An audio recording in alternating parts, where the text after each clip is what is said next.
Shalom, kali ini kita akan belajar materi dosa. Pertama, kita akan membahas pengertian dosa. Apa sih menurut konsep perjanjian lama dan perjanjian baru? Sebenarnya kalau kita melihat istilah-istilah yang dipakai di perjanjian lama maupun perjanjian baru seperti pasia, awon, kemudian ada hamartia dan juga peirasmos. Dari istilah-istilah yang dipakai, pengertian dosa baik perjanjian lama maupun perjanjian baru itu sama.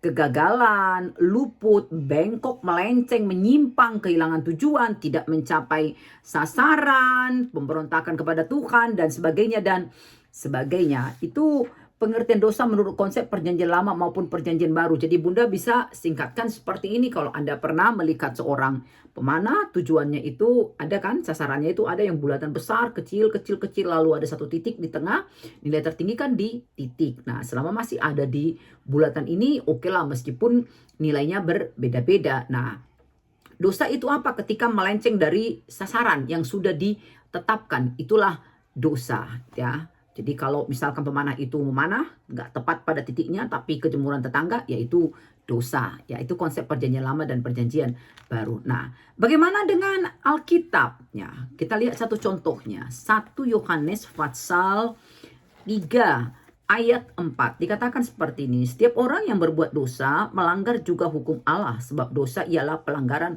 hukum Allah. Maka semua bentuk tindakan yang melanggar standar pedoman hukum Tuhan itu adalah dosa. Oke? Sudah. Nah, sekarang kita akan beralih kepada poin yang kedua. Ya. Bagaimana terjadinya dosa? Udah paling suka membahas terjadinya dosa dari Kejadian pasal 3 di perikop manusia jatuh ke dalam dosa, yang kalau Anda baca dari mulai ayat 1 sampai dengan ayat 5 Anda akan temukan ketika ular bertemu dengan Hawa lalu terjadi percakapan di antara mereka. Itulah titik yang membuat Hawa sampai ke ayat 6. Perempuan itu melihat bahwa buah pohon itu baik untuk dimakan dan sedap kelihatannya. Dia mulai terpengaruh, dia mulai bertimbang-timbang, siapa ini yang berbohong, Tuhankah atau iblis? Lalu ketika dia mengizinkan dirinya mempertimbangkan ulang apa perkataan Tuhan, ketetapan Tuhan, standar Tuhan, pedoman Tuhan, apa yang terjadi? Lalu ia mengambil dari buahnya dan dimakannya dan diberikannya juga kepada suaminya yang bersama-sama dengan dia. Tada, manusia pertama pun jatuh ke dalam dosa. Anda bisa melihat ketika kita memberikan peluang, celah, ruang untuk komunikasi, untuk ngobrol, untuk mempertimbangkan satu ide, satu godaan dari iblis, maka kita sudah terkena jebakan Batman-nya iblis. Karena iblis tidak pernah mengatakan kebenaran, meskipun di awal percakapan dia dengan Hawa, ular itu mengatakan seperti ini. Tentulah Allah berfirman, semua pohon dalam taman ini jangan kamu makan buahnya. Bukan kebenaran atau tidak? Tidak sama sekali. Meskipun ya, dia memulainya dengan tentulah Allah. Jadi seolah-olah dia mau mengutip perkataan Tuhan seperti itu. Tapi kemudian perkataan Tuhan itu dia belokkan karena pernyataan yang benar adalah Kejadian 2, 16-17. Lalu Tuhan Allah memberi perintah itu kepada manusia. Semua bisa dimakan kecuali. Sementara iblis mengatakan, bukannya Tuhan mengatakan semua jangan kamu makan. Nah, hanya kemudian ketika Hawa mendengarkan hal itu, dia membetulkan, dia membenarkan, dia memperbaiki pernyataan iblis dengan mengatakan enggak begitu. Yang benar adalah semua boleh kami makan kecuali, ada kecualinya. Nah, begitu Hawa nyamperin pernyataan iblis, maka dia memasukkan maksud aslinya menyapa Hawa. Apa itu? Enggak begitu. Sekali-sekali kamu tidak akan mati. Tapi Tuhan tahu kalau kau makan itu kau akan menjadi seperti dia. Jadi artinya Tuhan itu tidak mau kau menjadi seperti dia. Padahal kenyataannya kita sudah belajar di materi manusia bagaimana Tuhan menciptakan manusia hampir sama seperti Tuhan. Nah, masuklah masuklah taktik, masuklah godaan dari si iblis itu. Maka apa yang bisa kita pelajari dari hal itu? Karena sampai sekarang taktik iblis ini tetap berlaku menggoda kita. Dia bisa mengutip firman Tuhan sedikit lalu dibelokkan, sama seperti dia menggoda Yesus di padang gurun setelah Yesus berpuasa 40 hari. Nah, tapi penting untuk Anda ketahui tidak ada kebenaran dalam diri iblis, nggak ada sama sekali. Yohanes 8 ayat 44 mengatakan iblis itu bapa segala dusta, bapa segala dusta, hakikatnya dusta. Gak ada kebenaran dalam dirinya, sesuatu yang berbanding terbalik dengan Tuhan kita Yesus Kristus. Hakikatnya adalah kebenaran, tidak ada dusta di dalam dirinya. Bahkan apalagi yang Alkitab katakan tentang iblis, jangan heran dia bisa menyamar sebagai malaikat terang. Malaikat terang aja dia bisa. Apalagi untuk sesuatu yang lebih mudah dari sekedar menjadi malaikat terang. Nah, bisa. Nah, apalagi cara iblis untuk menggoda kita kalau kita bisa membaca di 1 Petrus pasal 5. Apa yang dilakukan oleh iblis? Dia berjalan berkeliling seperti singa yang mengaum mencari celah di mana dia masuk untuk menggoda kita. 1 Petrus pasal 5 ayat 8. Sadarlah dan berjaga-jagalah, lawanmu si iblis berjalan keliling sama seperti singa yang mengaum-ngaum. Nah, itu triknya iblis. Jadi dia terus-menerus mematai kita. Nah, bagaimana lagi taktiknya si iblis? Wahyu 12 ayat 10. Mendakwa, mengintimidasi kita. Nah, itu antara lain. Sudah, lalu yang berikutnya. Apa akibat dari dosa? Masih di Kejadian pasal 3 ayat 7. Maka terbukalah mata mereka dan mereka tahu kalau mereka telanjang, lalu mereka menyemat daun pohon ara membuat cawat. Pertama, rasa malu. Rasa malu itu diikuti dengan rasa bersalah. Rasa bersalah itu diikuti dengan rasa takut. Rasa takut itu diikuti dengan apa? Ngeles, berdalih, melempar tanggung jawab. Adam ditanya, dia tuding Hawa. Hawa ditanya, dia tuding iblis. Seperti itu ya akibatnya. Nah, kalau kita mau spesifikkan kembali apa akibat dari dosa, yang pertama hubungan antara Tuhan dengan manusia, lo gue kelar, putus.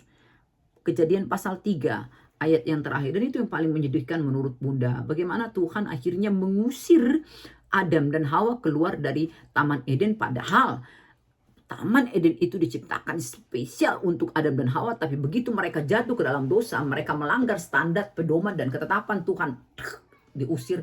Sampai Tuhan menempatkan beberapa kerub dengan pedang yang menyala-nyala dan menyambar-nyambar untuk menjaga jalan ke pohon kehidupan. Jangan sampai manusia pertama itu mendekat. Nah, Yesaya 59 ayat 1 semakin menegaskan itu. Bagaimana hubungan atau relasi manusia dengan Tuhan terputus begitu manusia jatuh ke dalam dosa ya.